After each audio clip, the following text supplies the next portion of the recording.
everybody. Welcome back to Corporations here at clevelandmarshall.com, your online law school. Learning law, living justice, baby. 3LJ every day, every way. So today is class 2, further clarifications on Revlon.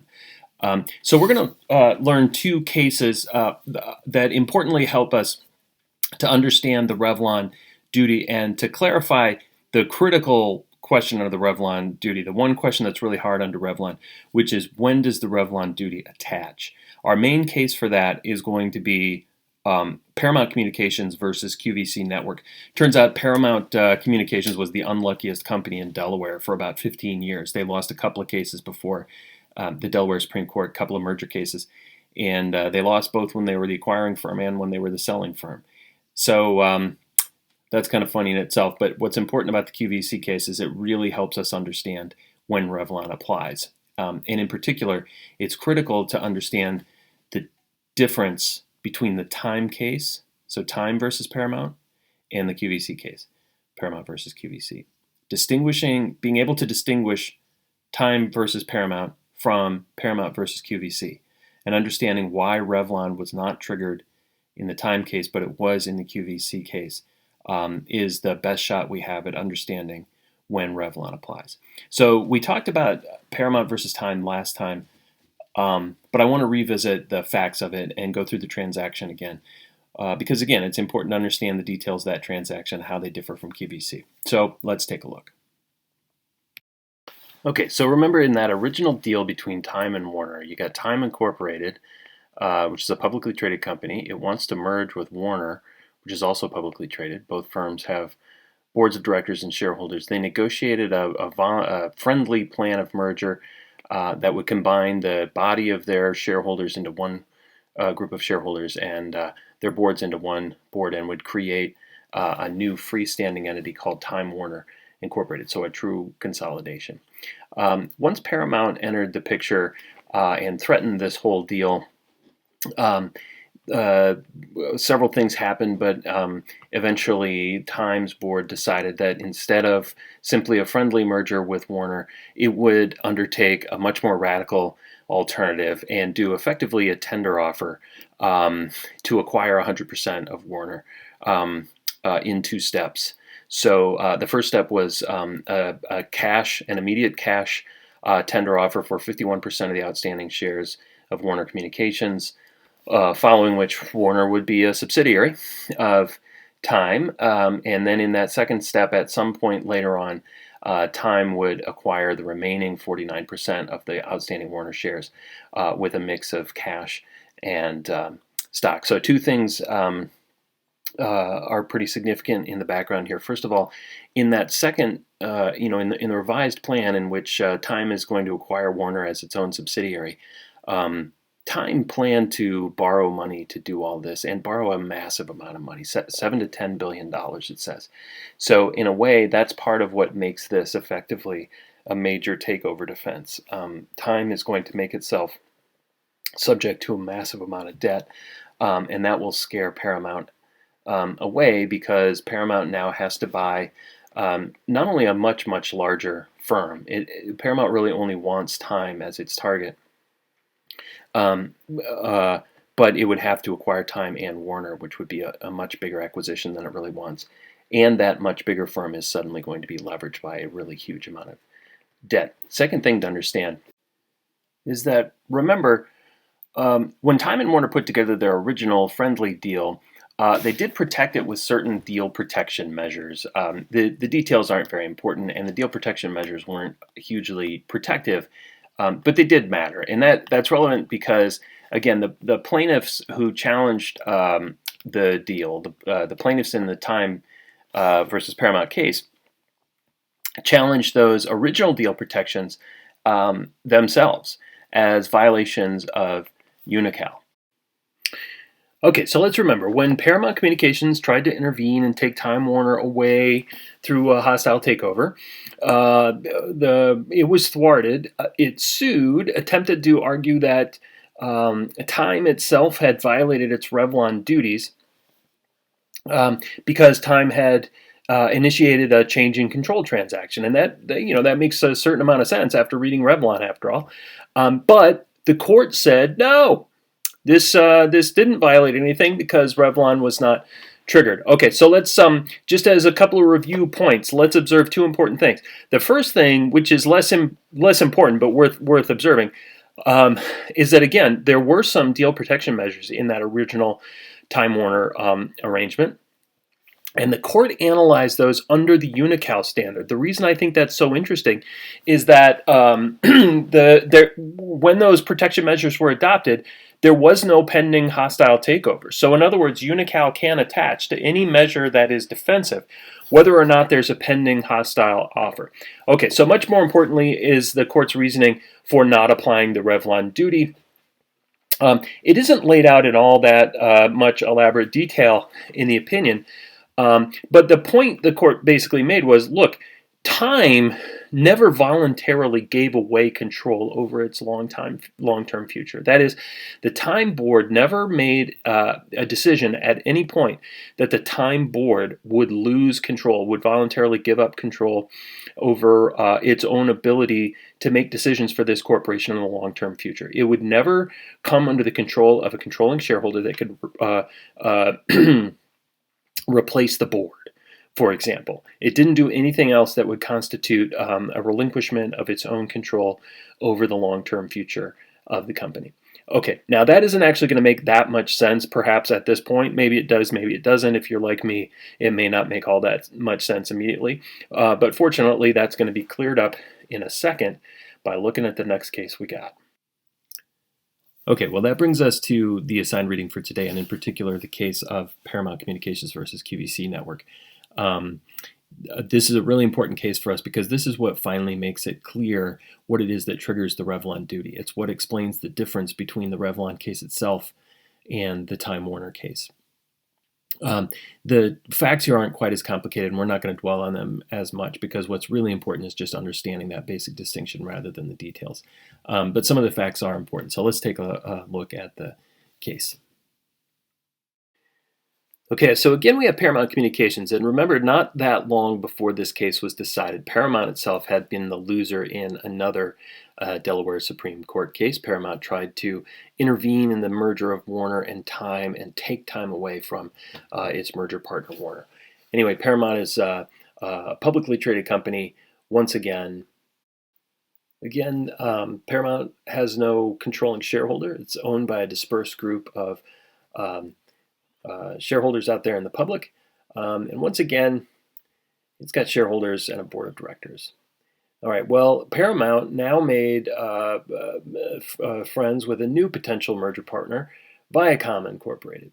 All right, but in this case, Viacom is a little bit different in that while it does have publicly traded shares, it happens to have a controlling shareholder. And by the way, this is another of those cases, another of the many cases from the 1980s, 1990s in hostile takeover activity, in which big personalities played a role. So there happened to be a particular big personality behind the Viacom Corporation. His name got edited out of the case, but for what it's worth, he's a famous person, a media mogul, one of the most influential people in television, and his name was Sumner Redstone, and that's this guy. Okay, so with its shareholders drawn in, Viacom looks a little bit like this. It's got a board, of course. Sumner Redstone has control of the company. Some percentage of outside shareholders who only control a minority of the company are on the outside. Okay, so the two companies negotiate a friendly plan of merger, and as these things do, the plan would merge the shareholders and the directors of the two companies. The result in the end would be one merged company with one body of shareholders and one board of directors. But notice the significant fact that because there had been a controlling shareholder of Viacom in the prior incarnation of that firm, and because he intended to take a controlling share of the combined firm, he would wind up with control of the combined firm. Okay, well, that actually introduces yet another of the large personalities in today's story. and specifically this fella, Barry Diller. Diller was the controlling shareholder of a big corporation that also was a major player in media markets and that also was interested in diversifying its media asset holdings and becoming a more broadly diversified media conglomerate. Diller, it so happens, was the controlling shareholder in a big firm that we all know as QVC, one of the familiar home shopping networks. That's right, QVC, the home of quality where one can buy fine quality cubic zirconia jewelry, the Flowbee, booty pop jeans, red and white toilet seat covers, and whatever this thing is. Okay, well, however any of that may be, though, Diller's also a big fancy rich guy, and he had a controlling interest in QVC and more than enough wherewithal to make a hostile bid for Paramount Communications, and that is exactly what he did. Okay, well, that brings us then to this fairly more complex state of affairs. So on the left-hand side, you have QVC coming out of nowhere after Viacom and Paramount had negotiated a friendly merger deal. QVC makes a hostile bid to get Paramount, and it's a really extremely attractive bid. It's a two-tier offer, but it's not one of those front-loaded two-tier offers that's sort of coercive of the back end. Instead, both tiers are actually quite desirable to the Paramount shareholders. So first of all, QVC wants to buy 51% of Paramount in cash at a very high price. Then in the second tier, it will merge out the remaining 49%, but not in junk bonds or anything undesirable. Instead, QVC will give its own stock to those shareholders, so they will become shareholders in QVC, and presumably the ratio at which QVC stock would be exchanged for Paramount stock is also desirable. Roughly the same in value as the cash offer in the first tier. So Viacom, in response, wants to make QVC go away and make sure that it gets Paramount, so it announces a sweetened deal. The structure of the deal changes, though. So Viacom now is just going to do a tender offer for Paramount, a responsive tender offer, and again, it's a very desirable one. It's a high-price cash tender offer for 51% of Paramount. Perhaps at some later point there would also be a squeeze-out merger of the remaining 49%, but who knows. Importantly, though, think about what happens now with the structure of Viacom and Paramount if that deal would go through. Initially, Viacom and Paramount were going to merge. The shareholders of Paramount would become shareholders in a merged entity. But now Viacom would become the controlling shareholder in of the subsidiary Paramount. So Viacom would become a parent corporation and Paramount would become a subsidiary. Okay, well anyway, keep in mind that behind all of this, there are still some deal protection measures that were adopted when Viacom and Paramount first negotiated their original merger agreement. None of that was waived when Viacom revised its merger plan. So some of those deal protection measures were really very significant. In particular, there was a $100 million breakup fee, which is kind of a lot of scratch, and Viacom took the right to purchase a bunch of Paramount stock at a very desirable price. So Viacom, if somebody else were able to buy Paramount away from it, Viacom would be able to buy 20% of Paramount. And think about why that would deter a takeover proponent. That means that in order to get Paramount away from Viacom, a competing takeover proponent like Barry Diller would have to come up with all that additional cash to buy 20% more of this company at a very high price. So these are really very significant takeover defenses. All right, and so what does the Delaware Supreme Court say about this deal? Well, again, Paramount was the unluckiest company in Delaware. The court said that Paramount and Viacom's revised deal, in fact, was inappropriate, and most importantly, the deal protection measures agreed to by Paramount, agreed to by the directors of management of Paramount as part of the original plan of merger, were in violation of those defendants' Revlon duties. So the key for us is understanding why did Revlon attach to this deal when it seemed like the facts weren't all that different from the Paramount versus Time case. But that case was decided differently. Revlon didn't apply there. And here's the crucial distinction. It has everything to do with who will be the shareholders before the deal and who will be the shareholders after. So the Paramount versus QVC court tells us, look, before the deal, in this case, the two merging parties were both, one of them rather, Paramount Incorporated, was a publicly held company that had no controlling shareholder. It agreed to a deal in which it would merge with an entity that did have a controlling shareholder, and that person, Sumner Redstone, would still own majority control of the firm after it had been combined. So in other words, the shareholders in Paramount Communications were being asked to approve a deal in which their company would go from being publicly held with no controlling shareholder to a deal in which they would no longer be able to muster majority control, and indeed one person would have majority control. So as the court points out at several points, particularly at the bottom of page 775, top of 776, the court points out, look, once this deal is done, Sumner Redstone would have the power to do all kinds of things largely without check by the other shareholders. He could replace the board. He could merge out the remaining shareholders essentially without their approval. He could sell all the firm's assets. He could sell the firm to some other buyer, etc.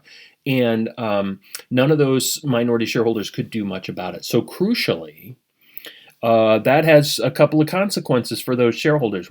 One thing that the court points to frequently, and this is undoubtedly important, though I think it may be a little bit misleading. At least it may seem more important than it necessarily is. But one thing the court points out over and over again is that those shareholders, they're going to have an opportunity for a control premium because a controlling shareholder is buying up their controlling stake in the company. They will never have that opportunity again. And think about it. Once Sumner Redstone has a majority of the shares, if somebody wants to buy, like if some third party wants to come in and buy some significant chunk of the remaining shares, well, that third party could never buy a controlling stake because Sumner Redstone already has it. The most such a person could buy is, whatever minority is left over after Redstone has the company, which in this case would be 49%. So, or something like that. But anyway, the point is nobody could get a control premium again. The only way it could happen again, the only way anybody's ever going to pay a control premium for this company again is if two things happen. One, Redstone could sell his controlling stake. That would be sold at a premium. Or this company could be taken public again. So Sumner Redstone could do like an IPO of his own stock, resell his stock to the public so that there is no longer any controlling shareholder. If somebody wants to buy control after that, if they want to do a tender offer and secure control of the, a majority of the stock, well, they're going to have to pay a control premium. The point is, this transaction in which Redstone is going to get control, either through a merger with his existing Viacom or through a tender offer in which Viacom buys Paramount as a target, following which it'll be a subsidiary. That's the last chance those outside shareholders are ever going to have to get a control premium unless the company goes public again or something like that. Okay, that is important. Think, though, too, about something else, and I really think this is more important. This is really what the court stresses, and this is really the court's deep inner insight. The Paramount board, by approving a deal in which they're a publicly traded company with no controlling shareholder, will be sold to a controlling shareholder. They're making a decision about their own role, and the role of the outside shareholders in this corporation going forward. Once the deal goes through, the board no longer really has independent control of this company, and neither do the outside shareholders. Why? Because there will be a controlling shareholder who can replace the board at will and who can do other significant events with the corporation as he sees fit, without much opportunity for opposition by either the board of Paramount or its outside shareholders. Okay, so in other words, the court is telling us, look, Revlon is triggered when there's a conscious relinquishment of control. Revlon is triggered when the existing management, which does in fact have independent authority to consider the long-term policy direction of the company when they voluntarily give it up, or when something else happens that takes that control away from them. As the Revlon court itself said, even if the board of the target firm doesn't voluntarily give up control, it can become clear to everyone that breakup is inevitable. Okay, so a couple things that are really very important in the remainder of this opinion. First of all, on page 777, under the discussion in header D, entitled Revlon and Time Warner Distinguished, the court first of all says, look, it's not important that the target company is going to be broken up. That does matter. If a firm is going to be broken up, that is a Revlon trigger, and the court tells us that unequivocally in the next several paragraphs. And the defendants in this case, the Paramount board, argued, well, we never agreed to a deal in which the company was going to be broken up, and therefore Revlon shouldn't attach. And this court says, no, that is not the law. Even if the company won't be broken up, if you relinquish control, that's good enough. So, two big lessons then. On the bottom of page 777, and this is in the last full paragraph on that page, the court says, accordingly, when a corporation undertakes a transaction which will cause either a change in corporate control or a breakup of the corporate entity, the director's obligation to seek the best value reasonably available to the stockholders triggers. In other words, Revlon is triggered. Let me observe really two last things about this case then. First, the court in this case seems to imply that Revlon won't trigger unless the target board does something voluntarily to trigger Revlon. And that is not strictly true. Again, in Revlon itself, the board did not voluntarily give up control, did not voluntarily agree to a breakup until relatively late in the game. They did agree to a white knight transaction, and that surely would have triggered Revlon. But the court indicated that there was an earlier point. Remember, Ron Perlman was engaged in a bidding war to get Revlon, and he kept raising his price and raising his price and raising his price. And the court said at a certain point, it became clear to all that a breakup of Revlon was inevitable. Okay, so it can happen even if the target firm doesn't intentionally create the conditions for the change in control. It can happen that it becomes inevitable. Second thing I want to observe is what exactly happens when Revlon is triggered. And we've talked about that a little bit, but just to clarify, Revlon requires the board to become auctioneers, as the court often says. Once Revlon is triggered, the board has no duty except to get the best price for the shareholders. Okay, but and that can be a little bit misleading. And in particular, the court describes that on page 777 in a way that I think is, again, a little misleading.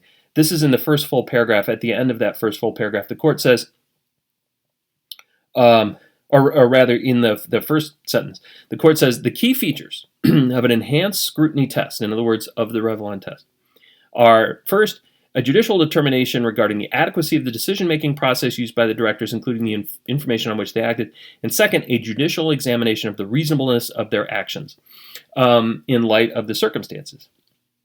What's misleading about that is it makes it sound just like Unocal. I mean, those are the two inquiries in Unocal. The directors, when Unocal is triggered, have a burden to prove that they made a good faith and independent investigation into threats to corporate policy and effectiveness, and then they have to show that their actions were reasonable in light of the threats posed. Okay, it would be very inaccurate to believe that Unocal and Revlon are therefore the same duty.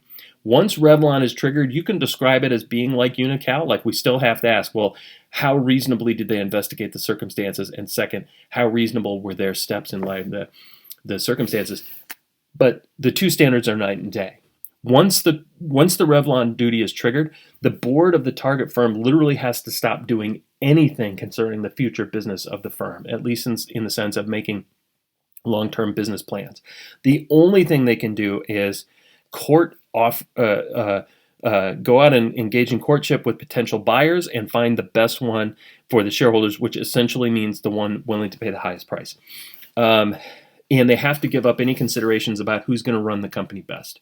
For example, the Time board, if they had in fact found themselves in a Revlon situation, could no longer have cared about the Time culture. It was not their business anymore to care about Time magazine being editorially independent. It just wasn't their business anymore because they'd given up control of the company. That would have been the standard had they triggered Revlon. In the actual case, they didn't.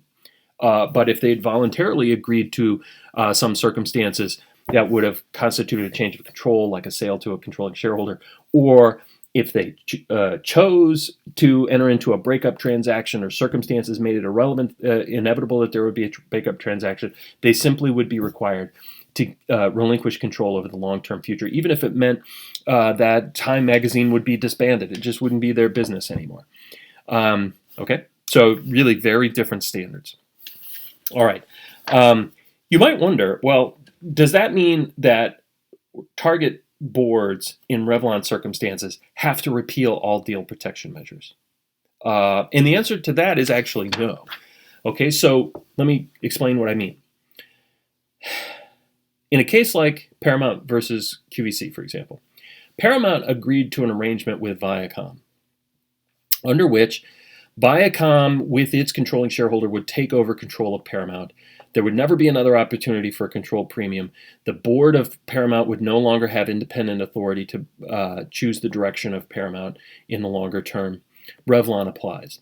However, it wouldn't necessarily be the case that Paramount's board couldn't still have some protections in place to make sure that they would get the right buyer to buy the company. So, for example, Paramount's board could still have a requirement saying, we, the board of Paramount, reserve the right to reject Viacom's offer on further consideration. Second, we reserve the right to keep our poison pill in place to keep third parties from buying the company.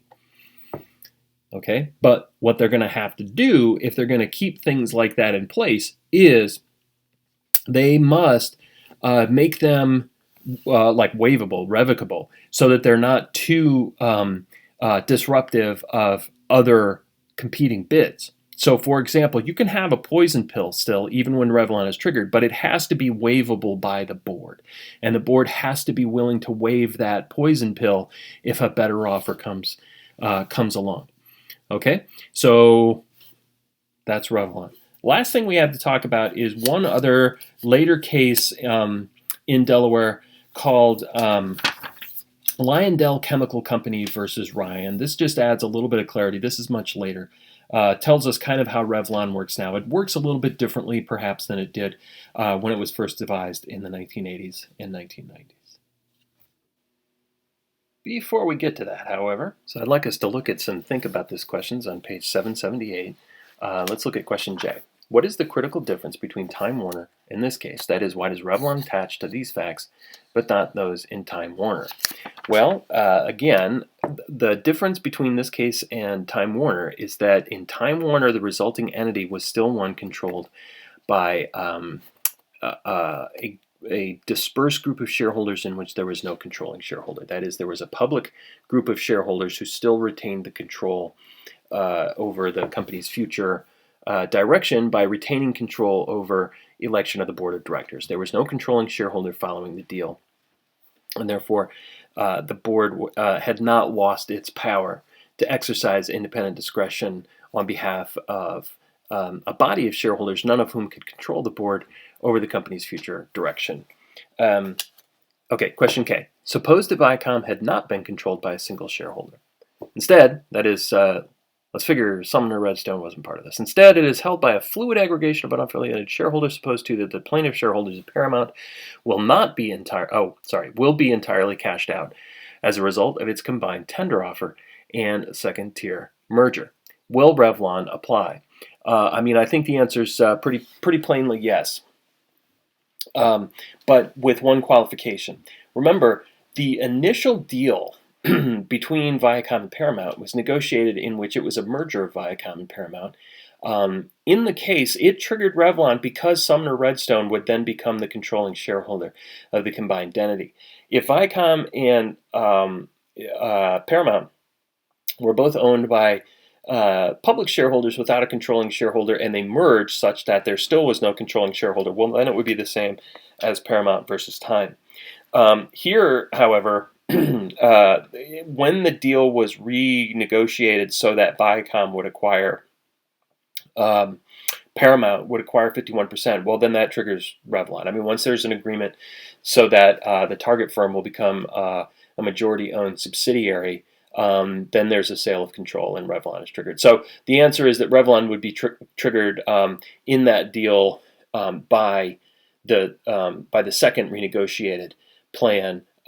Really, the little tagline at the end of the question there, which adds that the public shareholders would be cashed out, that isn't even really relevant. It isn't necessary that they be cashed out in order for Revlon to apply. As long as a publicly held corporation without a controlling shareholder is going to be acquired in such a way that it will have a controlling shareholder, then Revlon is triggered. Okay, well, as mentioned, there's one last case to talk about in today's reading assignment, and this one is less important than the others. It just helps us understand a little bit what happens once the Revlon duty is triggered. Again, there's no denying the fact that Revlon is a significant duty. It's much more significant than most of the fiduciary obligations that can be triggered for Delaware fiduciaries or fiduciaries in other jurisdictions. But that doesn't mean that the plaintiff always wins, not by any stretch. And the Lyondell case, which is our last case in the reading assignment, is our authority for that. So let's take a look. Okay, so the transaction here is pretty simple, and the facts aren't really very important. So we have Lyondell Chemical Corporation, which is a publicly traded company. It's got a broad body of dispersed public shareholders. It is approached by another company called Basel AF, which doesn't stand for what you're thinking. It stands for you naughty children. Well, Basel happens to have a controlling shareholder, and that's this fella, Leonard Blavatnik. So, over the course of some years, there's a dance between these two companies in which Blavatnik expresses his interest. They go back and forth for some time. Eventually, Blavatnik gets serious and makes a serious proposal. They negotiate a friendly plan of merger in which Blavatnik's company will merge with Lyondell, the target, and it will pay a nice high cash price for all the shares of Lyondell outstanding. Okay, so this case, the legal issues in this case, depend mainly on the facts that surround the board's consideration, the Lyondell board's consideration of Blavatnik's offer. And in particular, the board didn't do very much. So there was a long period of preliminary dancing around in which the two companies communicated. And then importantly, Blavatnik made a serious offer a couple of months before the transaction was actually reached, and the board kind of didn't do anything. So the board, as the court says, literally did nothing and took a wait-and-see approach to Blavatnik's offer. And they didn't very seriously begin negotiating with Blavatnik until late in that period. And there was a week of relatively significant activity in which the deal was actually hammered out. So the trial court said, well, when the offer was made, once this company was quote unquote in play, once it was for purchase, as one might say, Revlon was triggered, and the board's failure to do anything during that 2-month period that the trial court said constituted a breach of the Revlon duties. Okay, the Delaware Supreme Court reversed and gave us some important little subsidiary rules concerning how Revlon works. First of all, importantly, the court says on page 782 that Revlon was not triggered just because Blavatnik made a desirable offer. Okay, that's kind of important. As a matter of law, Revlon is not triggered just because somebody makes a high-priced bid. So you're still in you're still in Paramount versus Time territory, even if an unsolicited bid is made at a very high price. You as the target board still can take action so long as they're consistent with Unocal to fend off a hostile bid, even if it's very desirable. Okay, as the court says, this is on the second to last paragraph, the last full paragraph on page 782. The duty to seek the best available price applies only when a company embarks on a transaction on its own initiative or in response to an unsolicited offer that will result in a change of control. Okay, I want to qualify that just a little bit because, again, Revlon itself seemed to indicate that the Revlon duty could be triggered even though the target company itself doesn't voluntarily embark on this thing. Okay, but merely having a bid, merely having one bid doesn't trigger Revlon. So in this particular case, Lyondell's Revlon duties. The Lyondell board's Revlon duties weren't triggered until the board itself consciously decided to move ahead with negotiations. Okay. Second, once the Revlon duty attaches, this particular court says it did not breach the Revlon duty, simply that the board didn't do all that much. Specifically on page 783, we're told that the board did not conduct an auction or a market check. It didn't have, as an alternative, some sort of impeccable market knowledge, as the trial court said, which would excuse it from going out and trying to do a market check to find out whether the price Blavatnik was offering was adequate. But the Delaware Supreme Court says, in fact, there are no legally prescribed steps that directors must follow to satisfy their Revlon duties. The directors' failure to take any specific steps during the sale process could not have demonstrated a conscious disregard for their duties. Okay, so Revlon doesn't mean that you have to actually go out and do anything in particular. So long as you make a reasonable effort to determine that you're getting the best price for the firm, that's fine. Third important point. When Blavatnik and Lyondell negotiated the deal, some relatively significant deal protection terms were included in their deal. Okay, so the voluntary merger agreement between Blavatnik and his Basel firm and Lyondell included the following very significant deal protection measures. There was, first of all, a big breakup fee, a transaction termination fee of $400 million. So that's a lot of money. Second, there was a so-called no-shop clause. All right, well, a no-shop clause is a term in the contract saying that the target firm cannot go out and actively solicit alternative bids. Okay, very importantly, though, the directors of Lyondell negotiated what we call a fiduciary out clause. That is, they included a term in the contract saying that they could, in fact, accept alternative offers if a better offer were made, and it specifically says in the contract that those offers can be accepted where it would violate the director's fiduciary duties to reject them. Okay, so that was an important innovation that followed Unocal and Revlon. Whenever parties would put deal protection measures into friendly deals, they would make sure to leave a fiduciary out clause just in case somebody came along, made a better effort, that the directors of the target firm couldn't be sued for violating their Unocal or Revlon duties.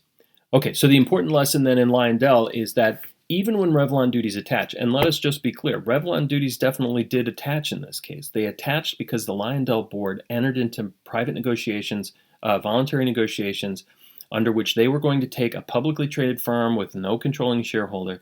They were going to sell the thing to a firm that had a controlling shareholder. So they were taking the control premium for certain. They were taking away the ability of those outside shareholders to vote for a board that could, in fact, independently control the long-term future policy of the corporation. But the Delaware Supreme Court says several things. There's no specific set of steps that you have to take at that point. You do have a duty to look for the best price you can get, but there's nothing in particular you have to do for that. You merely have to bear the burden of showing that you acted reasonably and made a reasonable investigation. Okay, so there's one subsidiary point in this opinion that is actually important enough for us to talk about, and it gets very confusing. So let me clarify. There's talk in this case of this statutory provision we talked about once before called Delaware Section 102B7, and the importance of proving for the plaintiffs that these directors didn't just breach a fiduciary duty, but they breached their fiduciary duty of loyalty. Let me explain what's going on there. Remember 102B7 from way back. This was the exculpation clause that Delaware adopted as a matter of statutory law. And it says whenever a corporation includes a 102B7 clause in its articles of incorporation, then the directors are protected from monetary damages liability for breaches of the duty of care. Okay, and there's a couple of other little qualifications there. You can't act in ways that improperly benefit you, et cetera, et cetera. Okay, but generally speaking, 102B7 just says if it's a breach of your fiduciary duty of care, you can't be sued in money damages if you're a director. All right, well, Lyondell had, in fact, adopted a 102b7 clause, an exculpation clause, also sometimes called a raincoat provision. Love that. And so it was important for these defendants these plaintiffs who definitely wanted to get money to be able to show that there was more than just a breach of the duty of care here. Well, Revlon and Unical are both aspects of the duty of care. All right, they're as we're told, these are simply modified applications of the business judgment rule for the duty of care. So it was important for these plaintiffs to try to show that, in fact, there'd been a violation of the director's duty of loyalty. Well, how are you going to do that? Well, something we've seen a couple times. And the time that it came up was in a case called In Re Caremark. All right, Caremark is mentioned and cited on the top of page 782. Caremark said, where a director's failure to do their job is so significant that it amounts to a total abdication of their obligations, then they have done more than just breached their duty of care. They have, in fact, engaged in bad faith. And the Delaware Supreme Court has said that bad faith is actually an aspect of the duty of loyalty, and therefore under section 102b7, if a plaintiff can prove that a defendant acted in bad faith through a total dereliction of duty, then 102b7 does not preclude money damages. So that's what the discussion is about. That's why there is that discussion in this case about bad faith and 102b7. These plaintiffs tried to show that not only was there a breach of the Revlon duty, but it was so graphic, such a complete abandonment of the director's responsibilities that it constituted action in bad faith that was therefore in breach of the duty of loyalty and did not preclude money damages liability under 102b7. That's useful review. Let me just clarify, though, none of that is actually that important for this opinion. It doesn't change the fact that even under Revlon, as a duty of care manifestation, there are no specific duties, specific procedural steps that the defendant directors have to take in order to comply with the Revlon duties. All they have to do is engage in a reasonable investigation and not take steps to thwart better offers. All right? That's it for today, friends. See you next time.